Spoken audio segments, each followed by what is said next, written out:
In this video, we shall prove Cauchy's theorem for finite abelian groups. This theorem says that if G is a finite abelian group and P is a prime that divides the order of G, then G has an element of order P. Let us understand this statement with this following example. Suppose we have an abelian group G whose order is say 40, then 40 we can write down as 2 cube into 5. So 2 is a prime and 5 is a prime that divide the order of G, that is 40. So 2 divides 40 and 5 divides 40. These are the only prime factors of the order of G.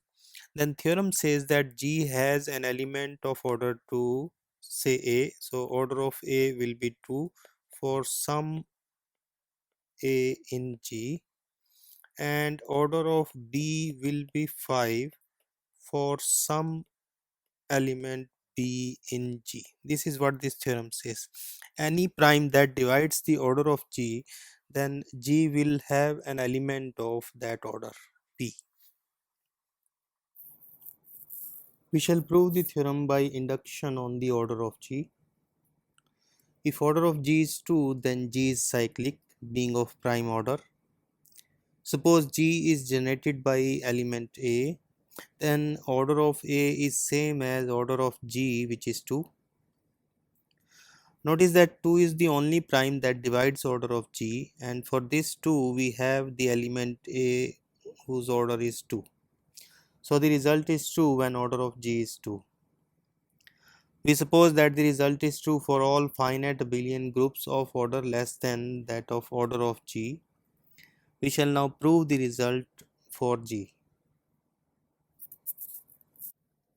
Now if G is cyclic, then G has a cyclic subgroup of order P, say H, because we know that subgroup of a cyclic group is cyclic, and a cyclic group has a subgroup of each order dividing the order of G. If this cyclic group H is generated by H, then order of H will be same as order of H, that is P. So H has an element of order P, and that means G has an element of order P. So the result is true if G is cyclic. We therefore suppose that G is not cyclic. Then there exists an element X in G such that cyclic group generated by X is not the whole of G. Let N be this cyclic group generated by X.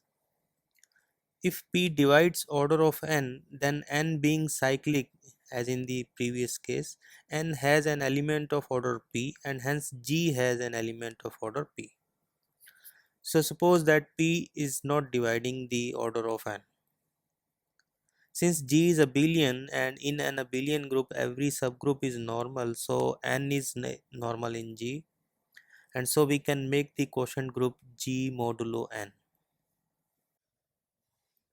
Now the order of this quotient group G modulo N is equal to order of G divided by order of N. This implies that order of G is order of G modulo N multiplied by order of N.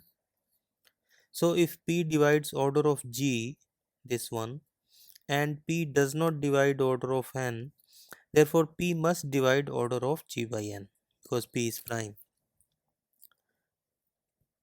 So we have a group G modulo N whose order is divided by P. But order of G modulo N is strictly less than the order of G, and so we can apply the induction hypothesis on this group G modulo N. So G modulo N has an element of order P. Let us say that element is Yn, where Y is coming from G. Now suppose that order of Y is M, then Y to the power M will be 1. So the coset made by Y to the power M with N is Y to the power M N, but Y to the power M is 1, so it is 1N, and 1N is same as N. But this is identity element of G modulo N. And so Yn raised to power M is 1 because Y to the power Mn is same as Yn raised to power N. And so this element yn is killed by m, but its order is p, so p must divide m, but m is the order of y, and order of y is the same as the order of cyclic group generated by y, so p divides the order of this cyclic group. So that means this cyclic group has an element of order p, and hence G has an element of order p. This proves the Cauchy's theorem for finite abelian groups.